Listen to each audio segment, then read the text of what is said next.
श्री स्वामी समर्थ. नमस्कार. तुम्हा सर्वांचं आपल्या चॅनलमध्ये खूप खूप मनापासून स्वागत आहे. तर 20 तारखेपासून ते 26 तारखेपर्यंत सप्ताह सुरू होणार आहे. याच्यामध्ये आपल्याला गुरुचरित्र पारायण करायचं असतं. गुरुचरित्र सप्ताह असतो तर अखंड तुम्ही विचार करा की संपूर्ण विश्वामध्ये सामूहिक गुरुचरित्र पारायण घडत असतं. काय होतं ना, तर संसारिक अडचणी असल्यामुळे आपल्याला पारायण करणं शक्य होत नाहीत. तर लहान मुलं आहेत, बऱ्याच अडचणी आहेत, जबाबदारी आहेत, त्याच्यामुळे आपण गुरुचरित्र पारायण करू शकत नाहीत. तर श्री सप्तशती गुरुचरित्र सार तुम्हाला सांगितलेलं आहे, तुम्ही त्याचं सुद्धा पारायण करू शकता. काही महिलांच्या अडचणी आहेत, ते सुद्धा पारायण करू शकत नाही. तर या सप्ताह काळामध्ये सामूहिक सेवा होते. तर या सामूहिक सेवेचे पुण्य आपल्याला भेटलं तर खरं तर पुण्य मिळावं म्हणून बघा पारायण तर आपण करतच आहोत. पण तरीसुद्धा या संपूर्ण ब्रह्मांडामध्ये जे काही सेवा घडणार आहे त्याच्यामध्ये माझा खारीचा वाटा म्हणून या 7 दिवसामध्ये तुम्हाला नाही काही करणं शक्य होत, म्हणजेच गुरुचरित्र पारायण नाही शक्य होत किंवा श्री सप्तशती गुरुचरित्र सार ग्रंथाचं पारायण नाही शक्य होत, तर तुम्ही महाराजांची सेवा करू शकता, दत्त महाराजांची सेवा करू शकता. तर 20 ते 26 एप्रिलपर्यंत तुम्हाला जे काही मी सेवा सांगणार आहे त्यातली तुम्हाला जेवढी जमेल तेवढी करण्याचा प्रयत्न करा. तर ब्रह्मांडामध्ये या सेवेची ऊर्जा जास्त प्रमाणात जागृत होणार आहे. तर केंद्रातल्या सांगायला गेलं तर मल्हारी याग, रुद्रयाग, नवचंडिका याग, स्वामी चरित्र सारामृताचे हवनयुक्त पारायण होतं, ज्याला आपण स्वामी याग म्हणतो. गणेश याग इतक्या प्रमाणात याग असतात की अखंड स्वामींचा जप चालू असतो, ज्याला आपण प्रहर म्हणतो. या सगळ्या सेवेमध्ये आपण सेवा केली, काही पण कुठली नियमअटी मला हे द्या, मला ते द्या नाही, जरी काहीच मनात नाही आलं, नेहमी आयुष्य जगत असतो तर पैशाचा बॅलन्स वाटणं पण हे स्वाभाविक आहे. मी 10 रुपये कमवते तर 5 रुपये तर इन्व्हेस्ट करावे असं आपल्याला आपल्या मनस्थितीमध्ये असतं. भविष्यात काय होईल माहिती नाही आहे, तर माझं उद्या बरं वाईट झालं तर तो पैसा लेकरा बाळांना मला कामाला येईल, त्याप्रमाणे ह्या सेवेचं आहे. तर या 7 दिवसाच्या सेवेमध्ये मला जेवढी होईल तेवढी मला माझ्या सेवेचा बँक बॅलन्स वाढवायचा आहे. थोडक्यात काय, या 7 दिवसामध्ये आपल्याला अखंड सेवेचा तुमचा बँक बॅलन्स वाढवायचा आहे. तर सेवा म्हणाल अर्थात महाराजांचे प्राण असणारे स्वामी चरित्र सारामृत तुम्हाला पारायण करायचं आहे. एक पारायण म्हटलं तर यात खूप कंजूसीपणा होतो. तर 7 दिवसात एक पारायण करू का, तर तुम्ही सेवेच्या बाबतीत जास्त कंजूसीपणा करत आहात म्हणायला हरकत नाही. तर एक अध्याय वाचायला जो नवीन आहे त्याला सुद्धा 2 ते 2.5 मिनिटं लागतात एक अध्याय वाचायला. तर रोज बघा 3 अध्याय वाचले तर 7 दिवसामध्ये एकच पारायण होईल. या 7 दिवसामध्ये तुम्ही रोज जर संपूर्ण एक पाठ वाचला तर म्हणजेच काय, तर 1 ते 21 अध्याय जर स्वामी चरित्र सारामृत तुमचे 7 पारायण होतील. तुम्ही बघा विचार केलात का, तर या सप्ताह काळामध्ये 7 पारायण होतील. केंद्रातलं सांगायला गेलं तर दुपारी सुद्धा आपल्या केंद्रामध्ये चंडीयाग झाला तर कुंकुमार्चन होतं किंवा स्वामी चरित्र सारामृत, दुर्गा सप्तशती अखंड सेवा चालू असतात. दुपारी 4 वाजता बघा स्वामी चरित्र सारामृत पारायण. भरपूर लोकसंख्या असते, त्या जर एवढं करतायत तर आपण घरात बसून एक पारायण केलं तर काय बिघडतं, एका बैठकीतच करावं का. तर बघा जर तुमची मुलं मोठी असतील, जास्त जबाबदाऱ्या नाही आहेत, तर तुम्ही एका बैठकीत करावं. स्वामी चरित्र सारामृत वाचायला 1.5 तास होईल, तर 1.5 तासात होऊन जाईल. 1.5 तास खूप झाला तर 1 ते सव्वा तासामध्ये वाचून होईल. कारण बघा अध्याय छोटे छोटे आहेत, ते तुम्ही करू शकता. मध्ये येतो तो मासिक धर्म, अशा गोष्टी आहेत त्याला आपण थांबवू शकत नाहीत. अशा वेळेस काय करायचं, तर 4-5 दिवस स्टॉप करायचं, नंतर तुम्ही सेवा परत कंटिन्यू करू शकता. तर असंही करू शकता.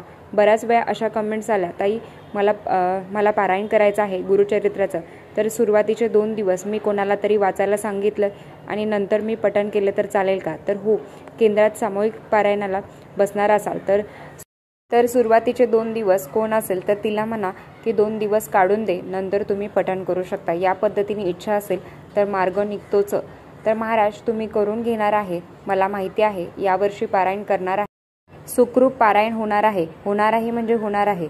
तुमचं बोलणं आणि महाराजांचं करणं हे वेगच तेवढा असतो. तुम्ही फक्त बोलला की महाराज, तर बस आपल्यासाठीच बसलेले आहेत, आपले जे काही अडचणी आहेत ते दूर करण्यासाठी बसलेले आहेत. सगळ्यात आधी स्वामी चरित्र सारामृत 7 पारायण. तर सेवा आहे ना, ज्यांना नाही जमत 7-7 अध्याय रोज वाचले तर 3 दिवसात संपूर्ण पारायण तुम्ही पूर्ण करू शकता. तर स्वामी चरित्र सारामृत दिवसभरात कधीही पठण करू शकता. फक्त 12 ते 12:30 मध्ये तुम्ही सेवा करायची नाही आहे. तर 11 माळी श्री स्वामी समर्थ या मंत्राची म्हणायचे आहे. ताई रोज 1 माळ होते ना, चालता बोलता उठता बसता नामस्मरण करतो ना, मान्य आहे. तिथे बसून माळ पण नका घेऊ महाराजांची मूर्ती आणि तुमच्यामध्ये कुठलाच विचार नाही, कुठले संकट नाही, स्वयंपाक नाही, धुणं भांडी काम सगळं बाजूला, तेव्हा मी आणि माझे महाराज तर श्री स्वामी समर्थ, श्री स्वामी समर्थ या पद्धतीने तुमचा आवाज लक्ष केंद्रित करायचा आहे. तुमच्या श्वासाकडे लक्ष केंद्रित करायचं. मनात कुठलाच विचार येणार नाही. सुरुवातीला त्रास होईल, अर्धी माळ करेपर्यंत मन लागणारच नाही. तर आपल्या 2 गोष्टीकडे, माझ्या आवाजाकडे, मी जिथून श्वास घेत आहे लक्ष केंद्रित केलं तर मला कुठलाच विचार, जगाच्या पाठीमागे कुठलाच विचार आपल्या मनात येणार नाही.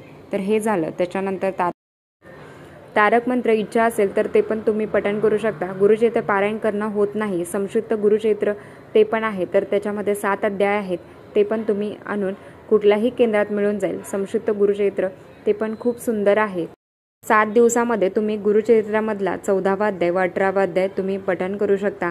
आता बघा, 14वा अध्याय तुम्ही संध्याकाळी पठण करू शकता, हरकत नाही. 14वा अध्याय व 18वा अध्याय पठण करू शकता. दत्तबावरी अतिशय सुंदर सेवा आहे.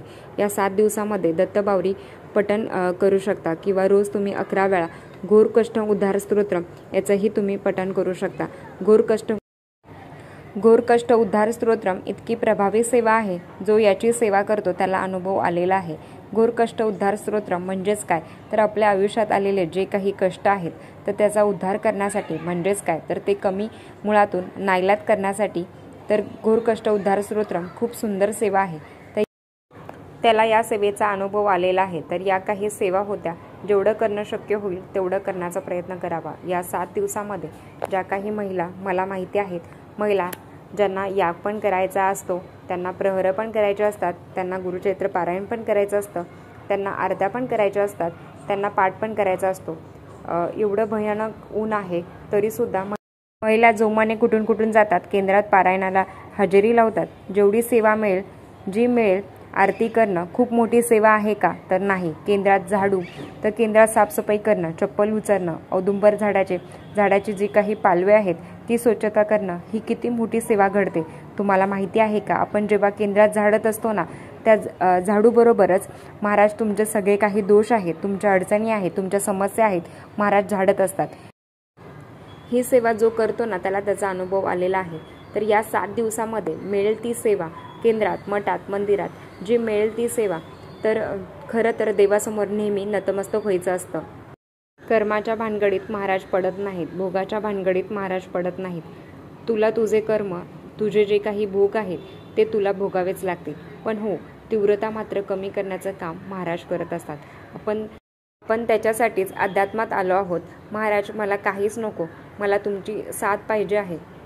गाडी, पैसा, बंगला मला काही नको, तुम्ही माझ्यासोबत आहात ना, तर मी अख्खं जग जिंकलं. या भावनेने जेव्हा तुम्ही सेवा कराल ना, तर तुमची अखंड स्वामी कृपा होते. तर या पद्धतीने आपल्याला सेवा करायची आहे. तर आजच्यासाठी इतकंच.